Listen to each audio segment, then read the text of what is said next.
Bienvenidas, bienvenidos a un nuevo capítulo de Sí Conversando a través de las pantallas de canal ISB. Qué gusto estar nuevamente con ustedes junto a Claudio Cornejo, con quien vamos a estar conversando de un tema tan interesante como muchos de los capítulos que hemos abordado junto a ustedes. ¿Cómo estás, Claudio? Muy bien, pues, querido Nico. Un gusto, pues, nuevamente acá para poder justamente hablar de los temas que algunos incomodan y otros que son absolutamente necesarios. Y quizás todos son necesarios, aunque incómodos, porque tiene que ver con nosotros, cómo crecemos, cómo nos miramos. Y está la vida tan llena de cosas que no alcanzamos a darnos un tiempo como para meditar, ver qué hacemos, tal cual, darle alguna dirección a la vida. La vida está hecha para que sigamos, así que avancemos. Claro. Pero detenernos un poquito, en fin de año uno reflexiona un poco ahí, por ahí.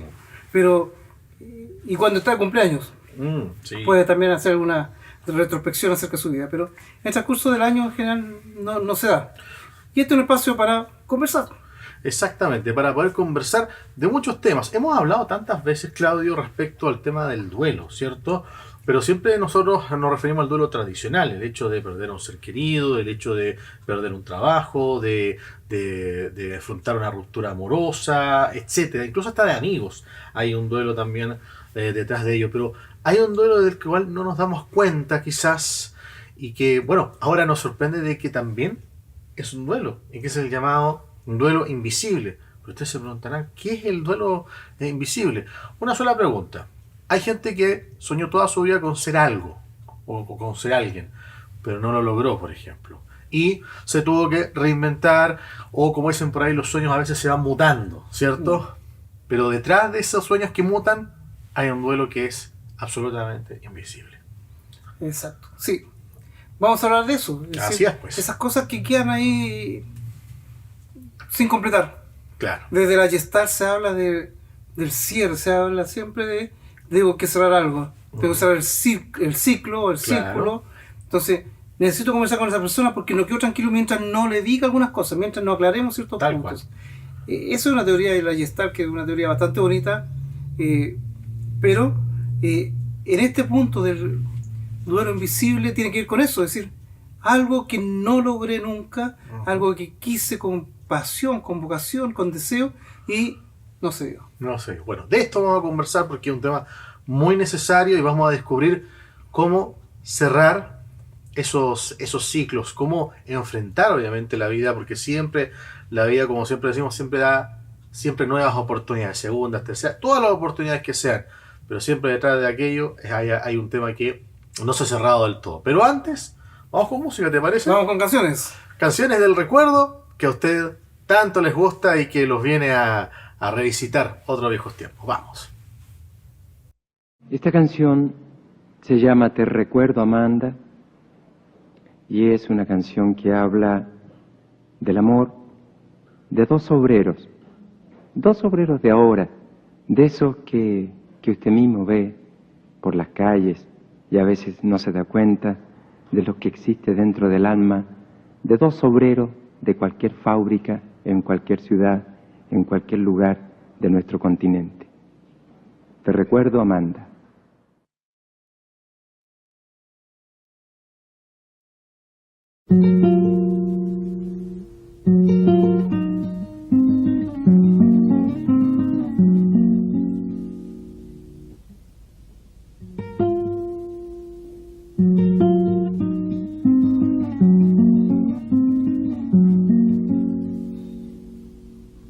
Te recuerdo, Amanda, la calle mojada, corriendo a la fábrica donde trabajaba Manuel. La sonrisa ancha, la lluvia en el pelo, no importaba nada, ibas a encontrarte con él, con él, con él, con él, con él. Son 5 minutos La vida es eterna en 5 minutos. Suena la sirena de vuelta al trabajo y tú caminando lo iluminas todo, los 5 minutos te hacen florecer. Te recuerdo, Amanda,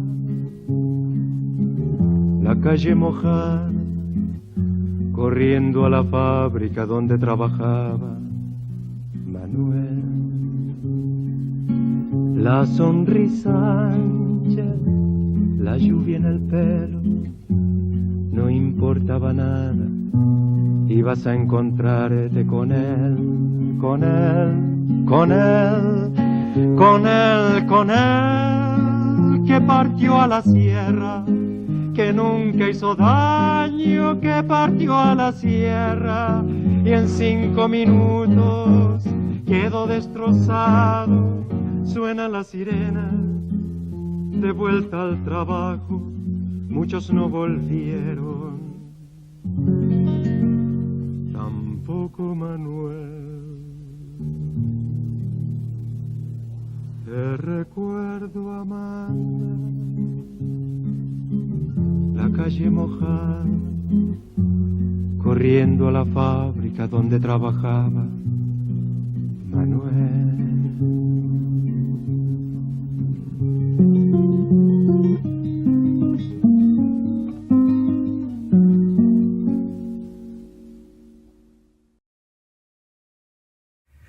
Escuchando canciones antiguas, canciones bonitas, canciones que tienen que ver con nuestra historia, con nuestros padres, Claro. abuelos, con los amigos. La tantas experiencia cosas. de vida, ¿cierto? Exacto. Y las canciones tienen emociones, así que siempre uno se entusiasma un poquito. Ah, esa canción me gusta, no, esa no me gustó nunca. Hay emociones Claro. para bien o para mal. Pero, Hay muchas emociones detrás de.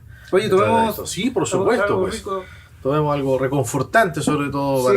para poder amenizar esta conversación, ¿ya? Porque, como lo habíamos anticipado en nuestro Sí Conversando, vamos a hablar justamente de ese duelo que no se ve, más conocido como duelo invisible.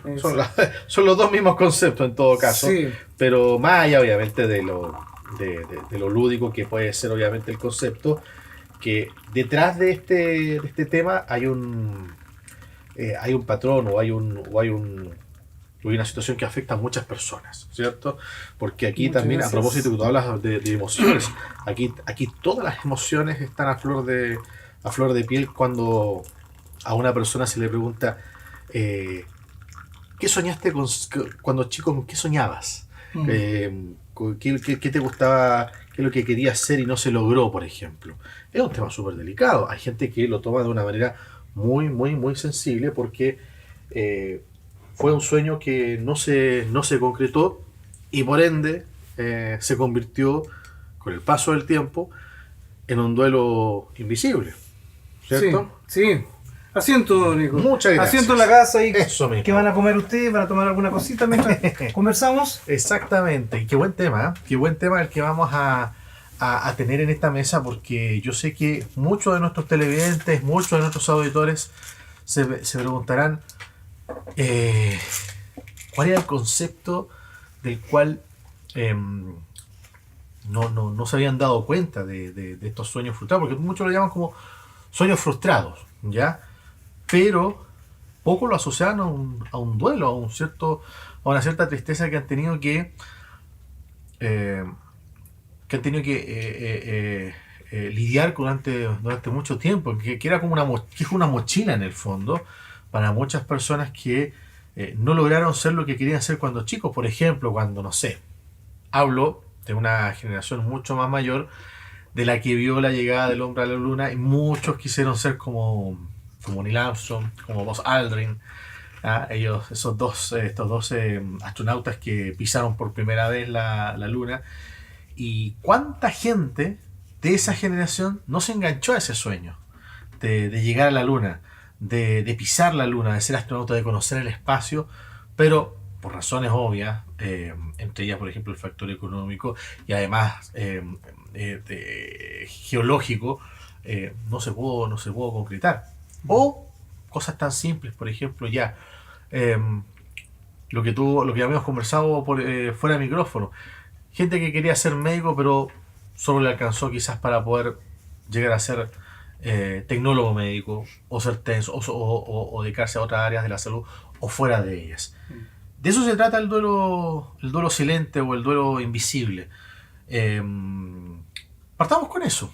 Son todas las pérdidas que, como decías tú, no merecen ni siquiera nombrarse porque no tienen un valor social, no tienen un valor emocional. Quería yo tener una parcela y nunca tuve una parcela, tengo esta ranchita nomás. Quise casarme con esa mujer, con ese hombre y no se dio porque los padres se opusieron, y todavía sigo pensando en esa idealidad de cómo puede haber sido haber vivido con esa persona. Quise, en fin, todas esas historias ideales que van quedando truncados, tiene que ver este duelo invisible. Claro. Todo lo que quise llegar a hacer y a hacer, y no se dio, y no se pudo. Entonces, es ahí cuando uno lo puede decir de repente como reminiscencia, con algo de nostalgia, Claro. pero también te marca porque no te ha dejado avanzar, no te ha dejado poder disfrutar el presente. Claro, y bueno, el tema, por ejemplo, de una persona que quiso ser un profesional y no lo logró, es un ejemplo. Pero también hay otro ejemplo en la vida, por ejemplo, no sé, alguien que soñó con ser músico, con tener hijos, con formar una familia. Hay gente que no lo ha logrado o simplemente no lo logró. ¿Qué otros ejemplos podrías darnos respecto a propósito de duelo invisible? Bueno, como decíamos, en lo material, quería tener una parcela, quería tener una casa, quería tener, no sé, objetos, y que no lo pude porque la condición económica no lo permitió. En lo afectivo quería tener familia, como decías tú, quería tener hijos, no pude tener hijos. Quería esa mujer o ese hombre que tuve en ese pololeo y no se dio. Entonces todavía lo recuerdo con algo de nostalgia, de duelo, que fue terrible. En lo emocional yo quería ser un hombre con sueños, y aquí me encuentro, como en el programa anterior que hablábamos, pegados a la rutina, y no pude hacer tal cosa, pero no me atrevo. Entonces, todo eso que no pude hacer o que no pude ser, le vamos a llamar duelo, y duelo porque todavía lo sigo pensando. Pese a los años, todavía me sigue inquietando, todavía me sigue complicando, pero ¿quién trata eso si ni siquiera sabía que existía? Claro. Bueno, y yo quiero preguntártelo a ti. ¿Tú soñabas con ser alguien cuando chico o ya te visualizabas con ser psicólogo, bueno, previamente profesor, pedagogo? Mira, en mi caso siento que es muy totalmente distinto a todo. En general no he tenido grandes sueños, o mejor dicho, casi ninguno. Ah, ya. Ya. Porque en la enseñanza media era un alumno más o menos flojo, ¿Ya? o no más o menos, yo creo que definitivamente flojo. Ya. Uno lo asume con el paso del tiempo. Acá vamos a echar la culpa. Repetí un año segundo medio, y no creo que porque los profesores me tuvieran mala. No, lo típico. No, si el profe me tiene mala. No, claro. Pero tenía una cosa clara que yo decía, no quiero ser pobre. Eso es como una frase que me daba vuelta siempre. Pero no más que eso. Y en industrial, que estudié en industrial, 3 compañeros de curso, 4 llegamos a la universidad. Formamos un grupito de 3 amigos que todavía nos juntamos, que nos íbamos a un universitario cerca de la casa porque queríamos entrar a la universidad. Y nos íbamos todos los días, caminábamos como 15 cuadras, 20 cuadras para llegar después del colegio, y nos sacamos la mugre los 3 y un cuarto que anduvo por su cuenta, no era de nuestro grupo, y llegamos a la universidad los 3.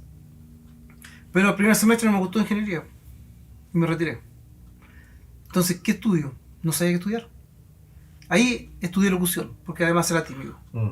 Para poder salir de esa timidez, ¿o no? De la timidez. Claro. Estudié locución. Para adquirir personalidad, en el fondo. Personalidad y poder hacer cosas, porque no era capaz de hacer nada, si todo me daba temor. ¿Dónde estudiaste locución?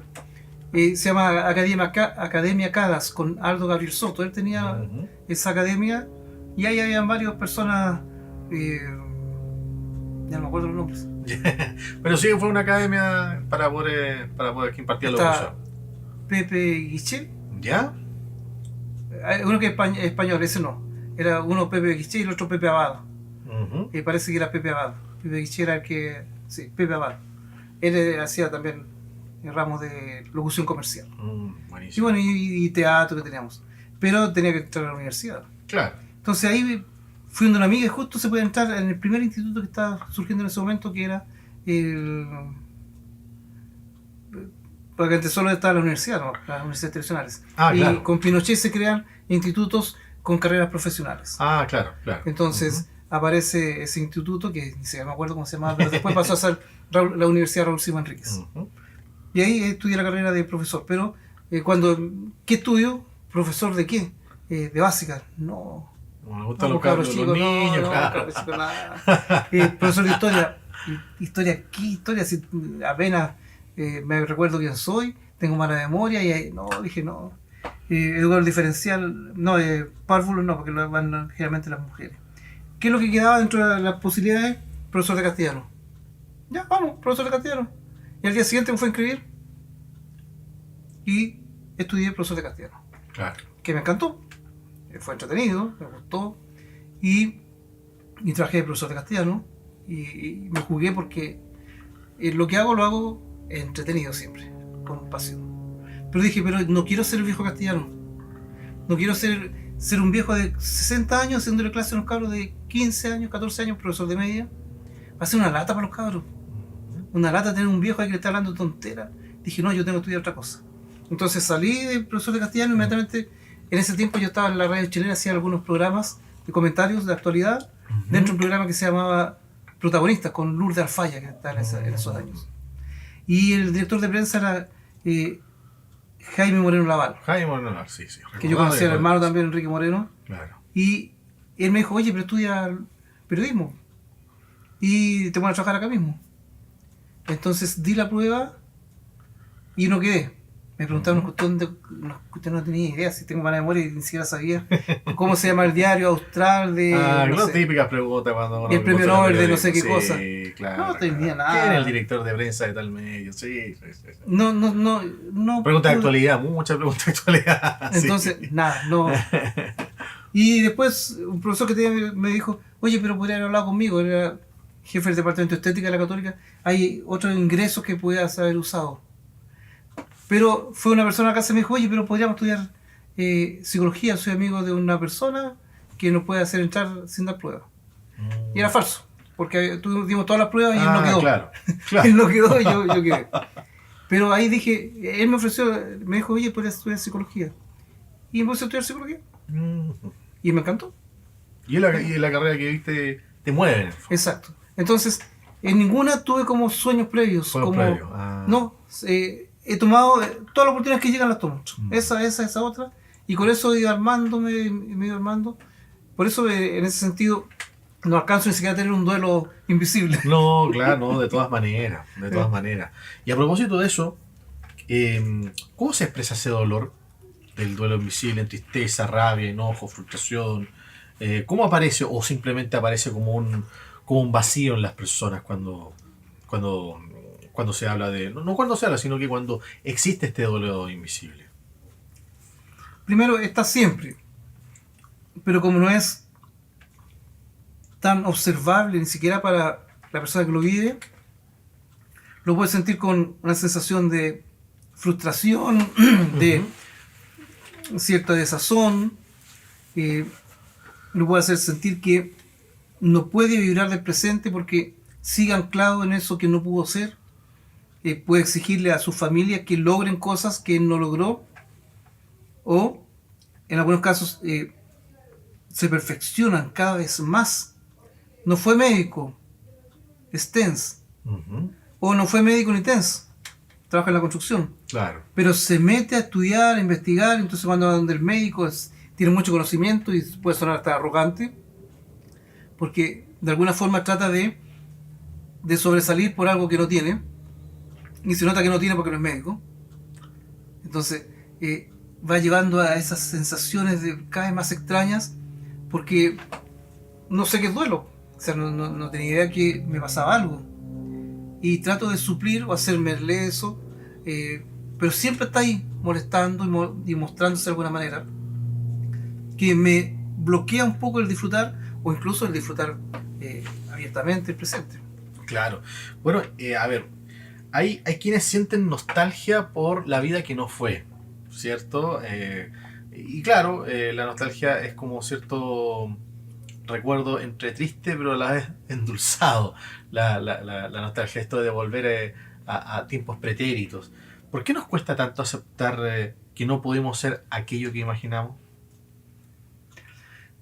Porque, pero primero veamos algunas preguntas. Ya, veamos las preguntas. Sí, ¿Sí? porque ahí tiene que ver un poquito con A con propósito de esto mismo, estos son ustedes. Hola, mi nombre es Sandra. A mí me hubiese gustado haber estudiado arsenalera quirúrgica. Cuando estuve en Buenos Aires me inscribí, después me regresé a Chile y no lo pude seguir estudiando. Y esa, hasta ahora, a la edad que tengo, me da vuelta y me hubiese mucho haber atendido pacientes o algo con medicina, enfermera, cualquier ramo que sea con atender público. Hola, mi nombre es Ramona. Me gustaría hacer una pregunta. ¿Cómo darse cuenta cuando un familiar que está con depresión y te dice que no quiere vivir, que va a atentar contra su vida? ¿Cómo tomarlo en serio? ¿Cómo decir, pucha, está leseando o no lo va a hacer? ¿Qué señal nos dan ellos a nosotros para poder tener cuidado, cuidarlos, conversar con ellos? ¿Qué le podemos decir? ¿Qué cosas nos dan ellos a nosotros para que nosotros digamos, ya, lo va a hacer? Me gustaría saber eso porque yo pienso que los que están con depresión, en la familia nunca se habla de depresión, pero los que tienen depresión deben sentir un gran dolor inmenso, no le encuentran sentido a la vida, ven todo color negro. ¿Cómo decirle y hacerlos entender que la vida es bonita, que hay sueños que cumplir, que ellos lo pueden hacer, que sigan adelante, que de esto se sale? Eso me gustaría saber, cómo hacerlo y cómo darse cuenta que realmente lo va a hacer y que lo que está hablando es en serio. Y no solamente, no una amenaza, sino que lo dicen por decir. Eso es lo que quiero saber. ¿Por qué nos cuesta tanto? ¿Por qué nos cuesta? Habría que ir viendo de dónde surge esa fantasía o esa esperanza o ese sueño o esa idealización de algo. Primero porque ¿de dónde surgió? Por los padres, porque el papá era médico y todas las familias son médicos, entonces ya soy la oveja negra porque no logré ser médico. Porque idealizaron en el curso o en el barrio, en el ambiente, que ser médico era bueno. Es porque tuve alguna experiencia en donde conocí gente que era médico o cualquier cosa, ¿no es cierto? Y desde ahí quedan, como tú decías adelante, en los primeros años, ¿qué quiso ser uno cuando chico? Claro. Uno jugaba a ser vendedora, otros quieren manejar un camión de la basura, bomberos, qué sé yo, carabineros. Entonces, ahí están esas primeras proyecciones de lo que a uno le gustaría hacer, que no tienen ningún asidero real, pero tiene una gran carga emocional, porque uno es niño, entonces se imagina ahí haciendo tal o cual cosa. Eso puede tener mucha fuerza si se potencia con la familia. El punto es que no maduré esa idea y queda ahí dando vuelta. Ahora, si empecé medicina y por alguna razón no logré, muy exigente, la carrera, tuve un problema económico, un problema emocional, qué sé yo, y llegué hasta el primer año, segundo año, y no pude terminar, entonces hay una experiencia real de frustración. En la primera es porque hay una creencia infantil que todavía se mantiene, en la otra hay una experiencia real que frustró eso. Entonces si uno empieza a mirar cómo se construyó eso, cuáles son las causas y qué ha ido sucediendo para madurar esos elementos. Entonces ahí tiene mayores herramientas. Ese amor imposible, ese amor que no resultó. ¿Qué es la energía, qué es la emoción que he puesto en esa historia? Porque, ¿por qué me quedé pegado? Porque ese punto, ¿por qué me quedé pegado? Porque la tendencia del ser humano es a cambiar, es ir avanzando, es ir renovándose. Eso es lo biológico, es buscar nuevas oportunidades. Pero esta persona queda encapsulada en eso y todo lo demás pasa a un segundo plano. Entonces hay que ir revisando la génesis un poco de esa sensación. En un comienzo tú dijiste, Claudio, respecto a esta comparación que hay entre la misma familia, ¿no? Que mi hijo, o sea, por ejemplo, los padres de la antigua decían, no, es que mi hijo tiene que ser abogado igual que yo, que tiene que ser tal profesión o tal oficio igual que yo. Entonces, se habla mucho de la comparación familiar, de la comparación social. ¿Qué tiene que ver todo esto con la llamada comparación social que tenemos también la familia, o con el mandato de ser exitosos que nos impone la sociedad? Creo que, como dices tú, va muy de la mano, porque no es muy esperable que alguien diga yo quiero ser artesano. Claro. En el mundo de los artesanos tiene valor, pero un valor más amplio. Quizás se puede valorar un artesano porque maneja sus manos, tiene habilidades, pero socialmente, dentro de lo que se considera valioso, no estaría dentro de los primeros top 10 de exitismo. Exitismo, ahí uno logra ser realmente la persona plena. Claro. Entonces, mucho tiene que ver con eso, con qué es lo que a uno lo que te va a dar felicidad. Una felicidad construida, una felicidad artificial, planteada por la cultura, por los medios de comunicación, en fin, por la publicidad. Ahí estamos mostrando lo que es la felicidad, que es una felicidad vacía. Entonces, si deseamos la experiencia familiar, haber fracasado en algo, y más, no logré llegar a eso que era muy alto, entonces me siento todavía mucho más lejano de haber sido lo que se esperaba de mí o lo que yo esperaba de mí. Bueno, a la vuelta quiero preguntarte lo siguiente, porque muchos sienten culpa al pensar, claro, no debería quejarme porque tengo salud, tengo trabajo, tengo familia. Entonces, siempre entendemos como a invalidar nuestro propio dolor. Entonces la pregunta es, ¿por qué pasa eso? Pero eso lo vamos a ver a la vuelta de la pausa.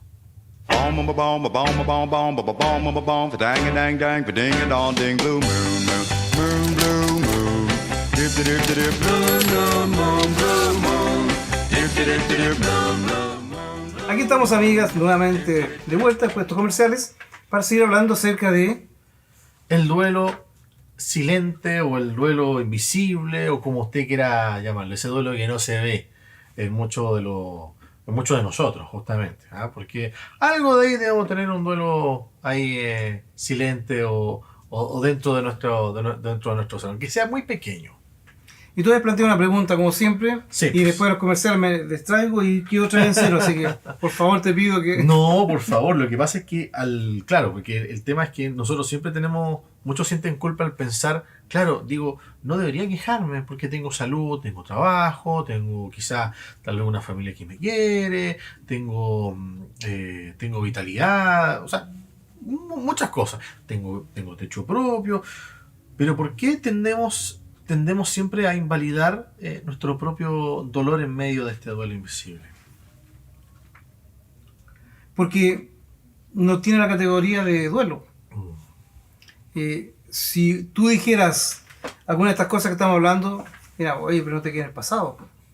Ah, claro. ¿No es cierto? O sea, inmediatamente te van a tirar por el suelo la tontera que estás planteando. ¿Cómo? Pero mira, 30 años todavía pensando en qué querías.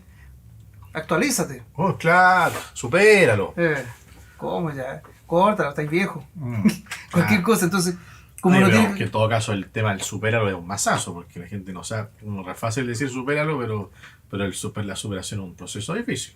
Exacto, es que como no tiene categoría de duelo, entonces este tipo se quedó pegado nomás. Claro. Por eso el tema de hoy tiene esta característica de ver por qué es un duelo. ¿Por qué está ahí molestando a la persona? Cuando le damos ahora la categoría de duelo, podemos decir, a ver, cuéntame un poquito lo que te pasa. Recién podemos hacer que esas emociones que están ahí, que ni siquiera se notan como emociones, las puedo ir trayendo. A ver, ¿qué te pasa con eso? Bueno, me siento frustración. Ya, y con la frustración, ¿qué más sientes? Rabia. Perfecto. ¿Qué más? Pena. Pena de no haber logrado lo que quise. Rabia, ¿por qué? Porque he tenido que vivir toda la vida queriendo hacer algo que nunca pude lograr. Siento miedo. Porque lo que he vivido en la actualidad no tiene nada que ver con lo que yo quería y entonces la persona empieza a manifestar, siento inseguridad. Porque si no fui capaz de hacer eso, ¿de qué voy a ser capaz? Claro. Entonces, cuando la persona empieza a ponerle primero el nombre y después asociarle las emociones que están ahí, empieza a aparecer el duelo. Empieza a aparecer el dolor, con todas las emociones. Ahí recién puedo ya hablar más en concreto, porque antes era esa cosa fantasmal nomás. Claro. Y que se van a reír de mí más encima. Sí. O me van a agarrar para el deseo. La autocrítica, Claudio, ¿qué papel juega en este tipo de duelo silencioso? Bueno, la autocrítica está siempre en una autocrítica negativa. ¿Por qué no lo logré? ¿Por qué bla bla? Siempre va a estar en esa línea. Siempre va a estar en la línea de maltratarse. Porque si fuera una autocrítica positiva es porque ya está avanzando. Es porque lo está superando. Pero como primero no sabía que era un duelo, no sabía que molestaba, cuando empieza la persona a descubrir que hay emociones que son complejas, que llevo con esto 20, 30 años, 10 años, entonces ahí puedo decir ya, esto ya tiene este otro carácter. Es ahí cuando ya puedo usar una autocrítica positiva, decir, ¿y cómo salgo de esto? ¿Qué hago? ¿Cómo avanzo? Claro. Y bueno, ¿y qué consecuencias tiene vivir este duelo sin apoyo, incluso sin ni rituales de despedida? Porque claro, cuando uno siempre, por ejemplo, un ritual de despedida es cuando despedimos a un ser querido. Pero acá no hay rituales de despedida tampoco, de repente no hay apoyo y nos queda otro camino que en este caso no es el camino a la sanación. Como no hay ritual de despedida, hay que hacer el ritual de despedida. Primero tengo que saber que se murió. ¿Por qué? ¿Cómo? ¿Cuándo? Tener claro qué emociones siento frente a esa muerte, a esa partida de la carrera, en fin, todo lo que decíamos. Tengo que hacer el ritual, pero tengo que saber exactamente por qué se murió ese sueño. ¿Era un sueño de verdad o fue construido? ¿Es un sueño infantil que no tiene nada que ver con la realidad porque ni siquiera a los 15 años lo hubiera hecho porque era una cosa muy tonta? Como ser astronauta en el tiempo de viaje año 69. En fin, descubrir que si era algo que yo quería o fue impuesto por los demás. Descubrir si yo tenía la vocación para eso, un llamado, si tenía las habilidades. Porque como queda como una fantasía de algo que perdí, entonces no he logrado madurar eso en términos más concretos. Cuando empiezo a madurar eso, digo, sí, esta historia no es tan mía. Esta historia creo que no es tan cierta. Creo que he vivido en un duelo de algo que no era un duelo. Es decir, no se murió nada en mí. No era mi historia. Claro. Puede ser la alternativa A. O la alternativa B, ya perdí la carrera de la universidad y no pude tener un título profesional y siempre he querido tener profesión y ahora ya que tengo 55 años no puedo. A esta edad es imposible. Entonces, ahí que queda trabajar cómo esta persona se reestructura para dar nuevos pasos, para ver cómo, decías tú, entierro ese duelo, cómo le pongo su lápida y ahí quedó, Claro. para tomar distancia de eso y decir cómo sigo ahora o cómo seguí después de eso y empezar a reconocer de que sí ha tenido nuevas vidas. Entonces, ese proceso también es ir reconociendo cómo yo voy a terminar con esa historia. Pero tuve que ponerle nombre, tuve que ponerle emociones. Y también ver qué cosas puedo hacer por retomar a lo mejor el sueño si tiene mucha validez si estaba en la universidad estudiando Derecho el segundo año y no terminó, y a los 55 años, ¿podré estudiar? ¿Podré retomar la carrera? Técnico jurídico quizás. ¿Podré a lo mejor estudiar profesor de historia, que es parecido? ¿Podré estudiar ciencias políticas? 55 años, hijos tan grandes, puedo tener buen trabajo, crédito universitario, en fin. Es decir, ¿cómo puedo, después de que he meditado y siento que me quiero dar el gustito, ¿ya? Aunque tenga el título y derecho al cajón y me muero, pero me di el gusto de ir a la universidad, de terminar. También hablamos de la Gestalt, el cierre, cuando uno dice necesito terminar esto. Claro. Ya sea porque ya no quiero más con eso y lo enfrenté, lo enterré como historia, o bien lo retomo para poder cumplir lo que yo decía, lo que yo quería. Quizás no voy a trabajar en eso, pero me doy el gusto de poder, a eso le llamamos cierre, la teoría del cierre de la Gestalt, en donde necesita el cerebro ponerle punto final a algo. Claro. Que no quede en punto suspensivo en donde esta historia continuará. Claro, exactamente. Bueno, sirve, por ejemplo, no sé, a ver, escribir, hacer arte, conversar con alguien o incluso agradecer ese yo que no fue. Creo que cuando ya tenemos claro que hay un dolor, cualquier acto de echar fuera esa emoción, de canalizarla en otras cosas, todo va a ser bueno, porque si echo fuera a través de un escrito lo que me duele, ya estoy en alguna medida liberando esa tensión, esa emoción. Claro. Pero si después ya siento que eso va quedando lejano y me proyecto en hacer cosas nuevas, como las que tú decías, es porque la persona ya superó ese duelo y ahora está en una fase distinta. Y ahí comienza otra vez a activarse todo lo que ha logrado. Ah, sí, pero eso fue hace 20 años. Pero ya no me importa, porque me doy cuenta ahora que a los 2 años estudié técnico en enfermería y trabajé toda mi vida de TENS. Y fue entretenido, quizás más entretenido que si hubiera sido médico. Porque estar ahí en toma de muestra, estar en laboratorio, estar con la gente, me gustó. Y ahí trabajé 10 años. Y después me puse una pyme en donde vendía no sé qué cosas. Sí, pues he hecho cosas interesantes, he hecho cosas bonitas, pero tuve que sacar ese duelo primero para... Se activa todo y empiezo otra vez a ver que mi vida ha sido buena. Claro, y por lo mismo, ¿cómo podemos nosotros reconciliarnos con nuestra historia sin sentir que nosotros fracasamos?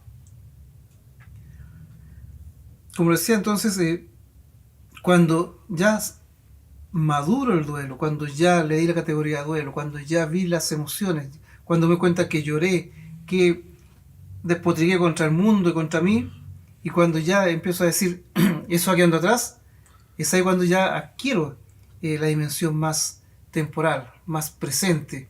Ya, qué bueno, pero tengo 60 años y me quedan 20 años por lo menos, 30. ¿Qué hago en estos 20 o 30 años?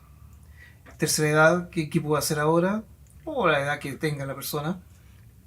Es ahí cuando el cerebro ya le sacamos la traba y el cerebro comienza otra vez a buscar, a ver por dónde va la curiosidad, por dónde van sus capacidades, sus talentos, sus motivaciones, y empieza a producir cambios en su vida que antes no los podía hacer porque estaba pegado con ese lastre a esa historia. Claro. ¿Se puede transformar la frustración por lo que no fue, la frustración por lo que no fue dentro del duelo invisible, en ingratitud por lo que sí hoy día tenemos? Te lo voy a preguntar a la vuelta de esta canción, porque también siempre es bueno agradecer contar con muy buena música. Así que vamos a escuchar buenas canciones esta hora.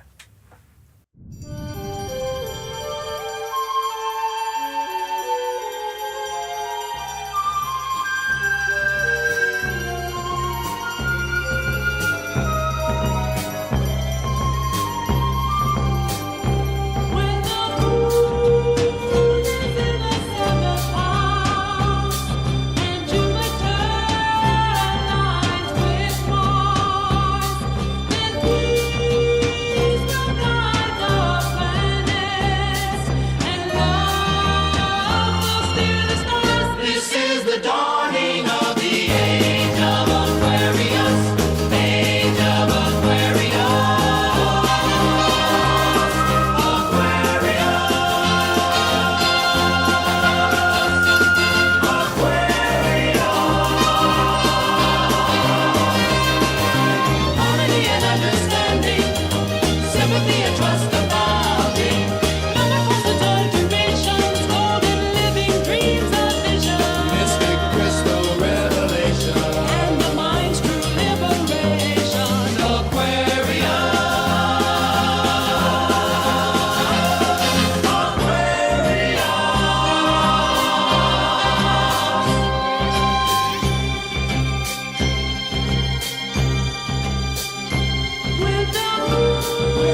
¿Qué te pareció?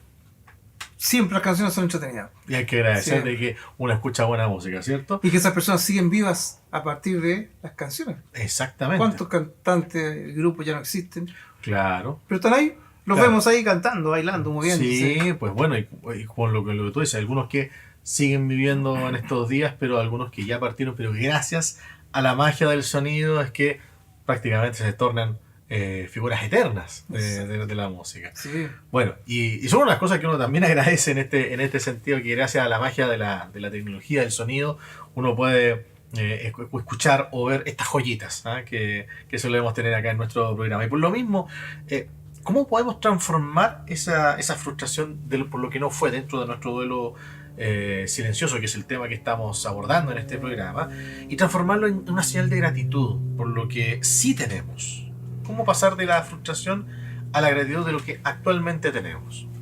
Bueno, la frustración siempre es un mecanismo que tenemos, que usamos, cuando algo no resulta. Tengo expectativas, tengo sueños, quiero hacer algo, hasta lo más simple, hacer una empanada y no resultó, viene la frustración. Ese renegar, el sentir que todo está perdido y hay alternativas. Culpo a los demás, culpo a la empanada, culpo a la masa, culpo a la aceituna, al huevo duro, culpo al clima, culpo al horno, me culpo a mí, en fin. Hay una fase en donde culpo a lo de afuera, me culpo a mí, y la alternativa es nunca más hago empanadas, las compro como alternativa, nunca más como empanadas, nunca más hago empanadas, prefiero comprar empanadas, o decir, voy a intentarlo nuevo, porque no tenía por qué resultarme la primera, y a lo mejor ni a la segunda, ni a la tercera, pero ya sé hacer el pino. Ya sé por qué falló la empanada. Entonces la siguiente vez que haga empanada voy a considerar algunas cosas que no considere. Voy a prepararme más para que me digan por qué falló mi empanada. Eso es la resiliencia. El cómo las cosas que me van sucediendo negativas las voy transformando, cómo me adapto a las contingencias para producir logros, para lograr el objetivo de alguna manera. Entonces viene la frustración, que aparece una pared inmensa, grande, en donde me voy a agarrar a cabezazos, o no acercarme nunca más a la pared, o descubrir que hay una escalerita por la orilla, o poner unos pisos y paso para el otro lado, o que más allá de la pared, después de 5 metros, no hay pared, incluso. Claro. Entonces cuando sacamos esta experiencia del duelo invisible, la persona empieza a ver, porque ya la frustración no está. Porque ya ahora me doy cuenta que lo solucioné, que el duelo ya pasó, que maduró, y bueno, y en cualquier cosa. Es decir, cuando ya digo, siempre la frustración va a ser un mecanismo de bloqueo, porque siento que me hace daño, pero cuando me supero la frustración, lo esperable es que la persona evalúe si lo va a intentar de nuevo, no con la emoción, sino con la razón, porque a lo mejor quería hacer algo que era imposible, pero si está una buena meditación, no lo hace más. O bien, es alcanzable, es posible y lo hago. Cuando desaparece la frustración, empiezo a valorar lo que tengo. Claro, y al momento en que a esta persona se le hace difícil quizás transformar esta frustración o esta queja en agradecimiento, ¿cuándo es necesario buscar ayuda profesional? Cuando miro hacia atrás y ese patrón es constante. Cuando miro hacia atrás y ya no referido al duelo invisible, sino que en mis actitudes de vida siempre termino quedando pegado en lo mismo, sintiendo que los demás son los culpables, soy yo, o en fin. Esta rabia con el mundo, quizás, esta queja con todos, quizás, ¿no? Sí, todo eso. Y que no he logrado entonces pasar al otro lado del muro. Y nunca logro pasar al lado del muro, salvo raras excepciones y en donde me han ayudado, en donde no ha sido por mí. Entonces, cuando la persona empieza a mirar, sí, pude haber tenido esta oportunidad, esta otra, y no la tomé porque sentí que era un desgraciado y por eso me hicieron la vida imposible, es porque bla bla, y vivo despotricando contra el mundo. Cuando miro eso y que es una actitud constante, tengo que revisar qué me pasa, cómo estoy manejando la frustración. Claro. ¿Qué señales indican que el duelo indivisible se ha transformado en algo más profundo? Hablemos de una depresión, de una desmotivación crónica. ¿Cuáles esas señales que ya pasa, obviamente, ya a la enfermedad misma? Por ejemplo, la depresión, que hoy día es mucho más frecuente que antes. Sí, ahí ya, como dices tú, estamos hablando de la enfermedad que se puede dar por estos duelos invisibles, en donde la persona es apática frente a las cosas, es escéptica frente a las cosas, es desmotivada frente a las cosas, y nada tiene el valor del presente. Hay personas que dicen todo tiempo pasado fue mejor, Claro. que también es un poco la misma historia, es decir, Sí, antes era bueno, ahora no. claro. Entonces, también está mostrando que esa época que se perdió y que ya no la tengo. Ahí estamos hablando ya de síntomas más depresivos, porque obviamente voy a ver todo en gris y la única luz está atrás.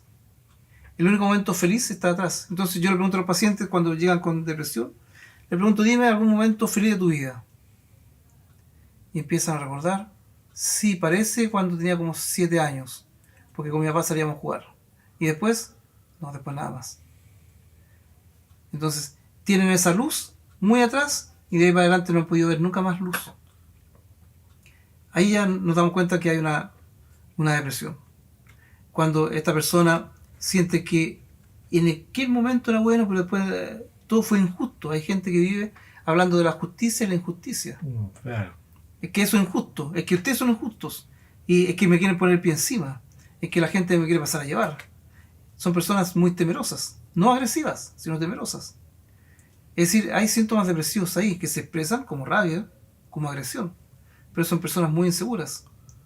Y si miramos, ¿cuánto sentiste que nunca te ha pasado a llevar? Cuando estaba mi papá vivo, cuando estaba mi mamá, cuando me cuidaban, cuando vivía en la casa de mi abuela. Pero después la cosa se complicó.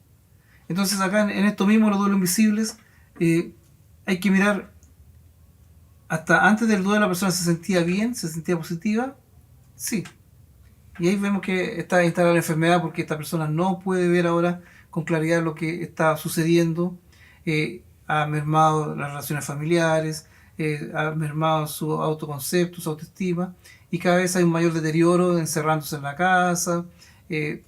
Ahí estamos frente a una enfermedad más instalada. Bueno, y finalmente, para quienes nos están escuchando y nos están viendo a esta hora, ¿qué consejos o qué palabras o qué herramientas podemos entregar a quienes quizás se sienten que ya es, comillas, demasiado tarde para cambiar? Ya, hay amigas, amigos, lo que dice Nicolai acá, nunca es tarde para cambiar porque el cerebro es plástico. Cuando hablamos de plástico, se habla de plasticidad neuronal. El cerebro es, imagínense un tejido, usted está tejiendo, un tejido, una red de pescadores. Pero imagínense que esas redes de pescadores, que están hechas con nuditos, ¿no es cierto?, para crear la red. Imagínense que en su cerebro esas redes no están hechas con nuditos, están hechas con amarritas. Y que de repente ese hilito se mueve y se conectó con el de frente. Y a ese hilito le salió otro hilito por acá y se conectó con ese otro. Entonces, en el cerebro la red neuronal está viva. Está viva, siempre se está moviendo para allá, para acá. Nunca es la misma red. Si sacamos una foto ahora de la red y al mes siguiente, al año siguiente, ya es otra red totalmente distinta. A eso se llama la plasticidad neuronal. Está el cerebro constantemente transformándose. Por eso, hasta el último momento de nuestra muerte, vamos a seguir aprendiendo. Siempre estamos aprendiendo, porque el cerebro siempre se está moviendo. Pero el cerebro necesita nuevas experiencias para que se siga moviendo las neuronas, para que sigan habiendo reconexiones y millones de reconexiones. Si usted empieza a hacer menos cosas, las conexiones son más limitadas, por lo tanto estamos acelerando un deterioro neuronal y la muerte. Entonces, expóngase a cosas nuevas, haga cosas novedosas, haga estupideces, póngase un chaleco rojo, no sé. Haga cualquier cosa que signifique mover neuronas y hacer que su cerebro se vaya siempre revitalizando. Bueno, y hay que entender también de que todos tenemos una versión de que quedó en el camino, una versión nuestra, estos sueños que se van mutando, y lo importante es que no también no es rendirse, o sea, reconocer esto de alguna otra manera, este duelo invisible, no es rendirse, sino que también sea un sinónimo de que podamos llevar la vida adelante. Y como tú dices, nunca es tarde para poder hacer cosas, para reconocer, para soñar, incluso hasta para soñar. Nunca va a ser tarde, porque hasta el último de nuestros días siempre vamos a estar ahí soñando. Y por lo mismo, queremos, como lo hemos dicho acá, agradecer nuevamente esta conversación, y espero que ustedes también agradezcan este tipo de conversaciones que tenemos acá en esta mesa. Así que bueno, queremos invitarlos a ustedes para que nos acompañen en un próximo capítulo de Sí Conversando, y esperemos también de todo corazón junto con Claudio, con este servidor, a que también hagan estos rituales. El duelo que quizás no se cerró de manera simbólica se pueda concretar y poder llevar de alguna otra manera una vida mucho más liviana, o tal vez mucho más feliz, a pesar obviamente de todo lo que significa. Busque ayuda profesional, vea otras instancias, porque recuerde que todo lo que hemos conversado, y sobre todo lo que ha dicho Claudio, vale la pena hacerlo. Así que, Claudio, como siempre, un gusto, ¿no? Gracias a ustedes, amigas, amigos. Gracias a ti, Nicolai, que estamos aquí haciendo este programa. Lo pasamos muy bien, nos llevamos muy bien con Nicolai, así que nos sale fácil el programa. Y a ustedes, que están ahí siempre acompañándonos. Y nos encontramos en una próxima oportunidad. Que estén muy bien. Hasta el próximo programa. Chao, chao.